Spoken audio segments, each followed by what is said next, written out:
Well, former Victorian Premier Jeff Kennedy likes to stir the pot, doesn't he? And he certainly stirred the pot overnight with a message on Twitter in which he found it reprehensible that people who are being paid for their interviews, the survivors of the Lindt Cafe siege, should be being paid money, in some cases $400,000. Yeah, look, I heard his argument. We've got it up on our website. I listened to him and I find myself agreeing with him. In the end, the people who are survivors, they are going to be getting compensation under the Victims of Crime Act because of the thing being classified as a terrorist act.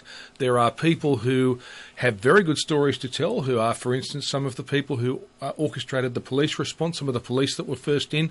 They can't charge hundreds of thousands of dollars to tell their story. Because there's nothing stopping people telling their story. Why should they be paid huge amounts of money for it? But the people like the police and those emergency rescuers who went in there, they're actually paid. That's their job. Yeah. They're paid to train for these sorts of situations. Why should they be paid any more money for it? They've got a story to tell. Isn't the whole idea that if someone's got a story to tell and there's someone willing to pay for it, the idea is that you should be able to take that money and tell the story? I think what Kennett's argued is there's this notion that it's still grubby to take money from commercial television networks to sell your story.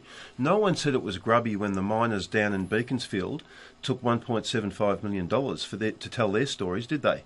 And here were men who had been trapped below the surface for days on end. No one thought they'd ever see their families again.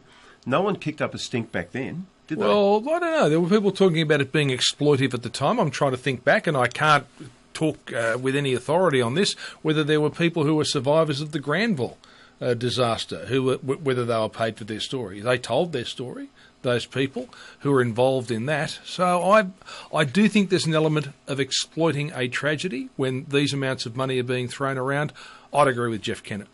I think the world's moved on. It's 30 years on after Granville and many of those other accidents that have taken place. And I think if you're there, if you're in a situation, you're going about your normal life and there's an opportunity to get over some of the scars that you will suffer inevitably, then why not take the money? You're running a TV network. Would you try and convince the people to tell the story because they've got a story to tell, or would you be waving a checkbook at them? I'd definitely have the checkbook out. That's how it works. There's no going away around it. It's the world in which we live.